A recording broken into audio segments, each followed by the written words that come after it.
combined with mystery and familiarity, a certain feeling of surreality, akin to the idea of the Gothic line, which I've talked about in a book. Now, this may evoke a romantic idea of nature, of course, and that's exactly what it is. Because indeed, the idea of empathy, or the idea of feeling into, from the Greek empatheia, actually was endorsed by Romantic theory and aesthetics as a pantheistic and synesthetic mode of cognition, through feeling oneself into art, into nature, and human relations. And within that perspective, empathy is an immanent and eco-critical experience. It involves an embodied resonance or a transposing process. It implies transformation. It is as much as about self-care as care for the other. So there's a reciprocity here. And the Romantics introduced a feeling for non-human nature that implied an embodied aesthetic experience. One critic talks about Gaspar David Friedrich's paintings. For instance, he says, somehow the painting places you. You do not stand before a landscape. Everything seems to imply your own gaze. The picture does not so much place you as embrace you. The paintings make us inhabit the landscape with an uncertain subjectivity, as if we were experiencing it with our body minds. And he also adds how the artist, Gaspar David Friedrich, once remarked about one of his paintings, the divine is everywhere, even in a grain of sand. And very strikingly, in the Empathic Screen, which is a book that came out this year, 2022, on cinema and neuroscience by Vittorio Gallese and Michel Guerra. They argue that films afford this opportunity of simulating the experiences not only of imaginary others and imaginary places, such as in fiction films, they also afford us this experience of real otherness in situations remote from us, in space and time, such as in documentary films. And this engagement is a result of what they term embodied simulation, whereby humans relate to other agents by simulating the movements made, sensations felt, emotions experienced by others. And when they simulate, they do so in embodied fashion, through their vision, audition, and many other senses, allowing them to grasp and feel shapes and textures, among other things. According to Gallese and Guerra, embodied simulation is the foundation of empathy. It allows us to actively behold or take in a picture, a photograph, or a film, instead of just laying our eyes over it. For according to neurophysiological evidence, the perception of the spatiality of the image is a result of a constructive sensory motor process. It requires the observers to activate the perceptive processes in order to deconstruct or reconstruct the image. So there's a whole work in beholding any work of art. There's a work inside, embodied work. And such is the case of what I experienced with the Godfrey Reggio's films. I had the opportunity of seeing both films in a session, and it was amazing because after the session ended, most viewers I found were making eye contact with each other. Everybody was really emotionally shaken, at the same time in awe. We were completely taken aback. These films are both beautiful and shocking. I don't know if you have seen them. Now they're considered old, of course, they're from the 80s. But as we know, that's no such thing. A man in tears after the movies were shown admitted to strangers around him. He said, "I feel so sad. I have never seen anything like this." And I was particularly moved by the massive landscapes of the earth, places that I never saw and which I will never get to see in person.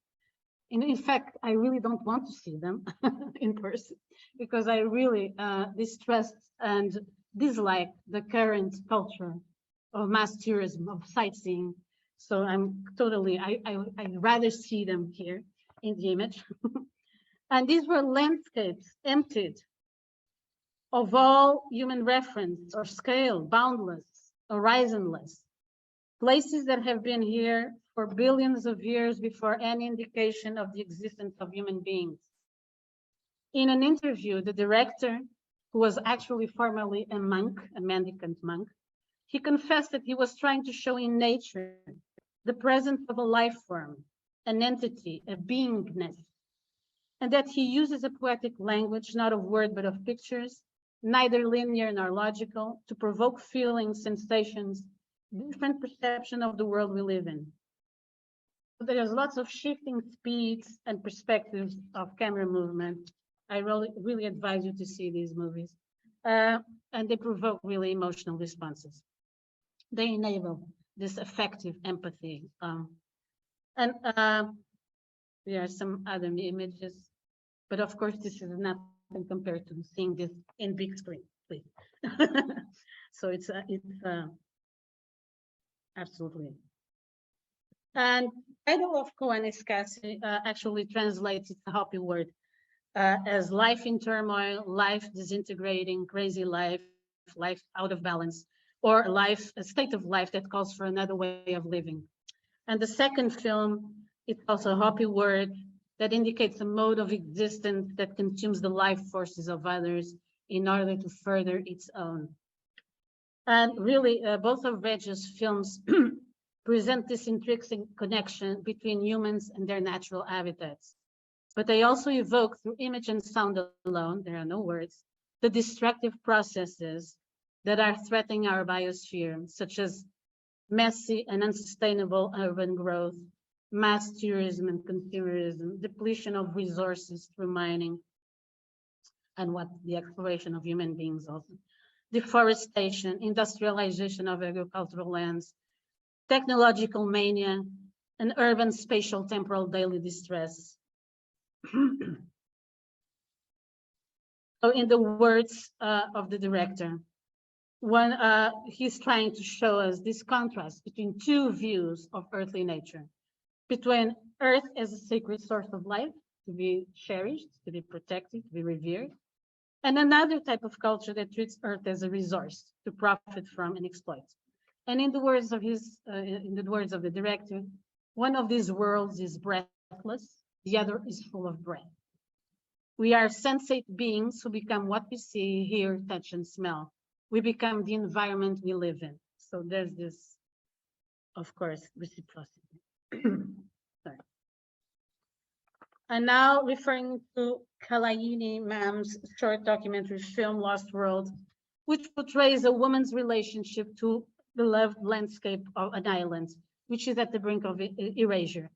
And the film opens with these giant excavators dredging massive quantities of sand from a river and depositing it in barges.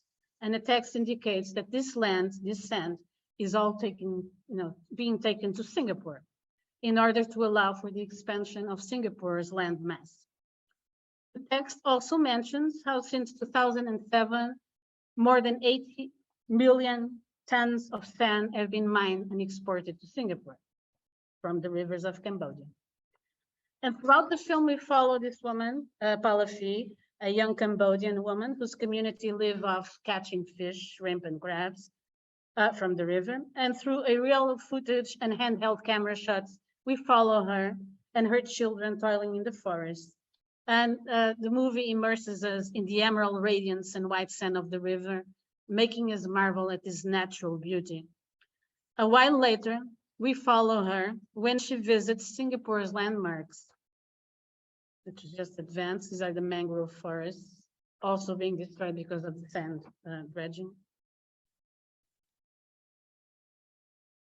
And these are the landmass of Singapore getting filled.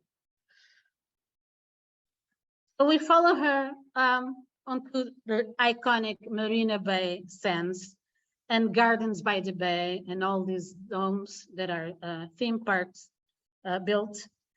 A development that boasts of the longest infinity pool, the world's largest man-made mountain, an indoor waterfall, the world's second largest Ferris wheel, super trees made of steel, and of capturing, these are the words in the pamphlet, the natural beauty of our world in 2 dome conservatories. We are a dream destination for all shopaholics. We give visitors a perfect opportunity to take photographs. And in fact, as she travels through all these domes and through this development, everybody's taking selfies of themselves. She is touching, by the way, she's touching the plants and smelling the plants. And at some point she says, oh, this is plastic, because at the top of one of the domes, they're actually plastic. So Lost World is an eco site. Oddly, Gardens by the Bay claims that its parks were conceived on the principles of environmental sustainability and seek to teach its visitors about rare plants and their fast disappearing environment. Built upon an ecocidal foundation, this highly successful theme park claims to uphold green energy and to teach concepts of environmental sustainability to the human masses. As philosopher Bruno Latour remarks, economy, the science of managing limited resources, has become an argument for forgetting all limits. Globalization has accelerated the process of territorial imperialism, whereby wildlife sanctuaries, vast expanse of forests, agricultural lands, historic districts, poor neighborhoods, public spaces are being invaded, exploited, destroyed to the point of not only extinguishing species, but also of evicting people from their own living environments, turning them into development refugees, because this is what policy is nowadays. She has to immigrate. She had to. But let us return to an empathy towards those landscapes least affected by human cultures, towards a non-human nature that is expressive, transformative, autopoietic, a locus of energies activated by animals, plants, minerals, and many unseen forces. As in Sebastião Salgado, powerful photographs of Genesis, and as in the other drawings by Haeckel of the shells and of the algae. And by the end of Lost World, we return to the island of Cambodia, where many dredging barges go on doing their tireless work. And she sits alone in the boat and she reflects and she says, when you feel troubled, you're like an island. I have hope this island will always remain.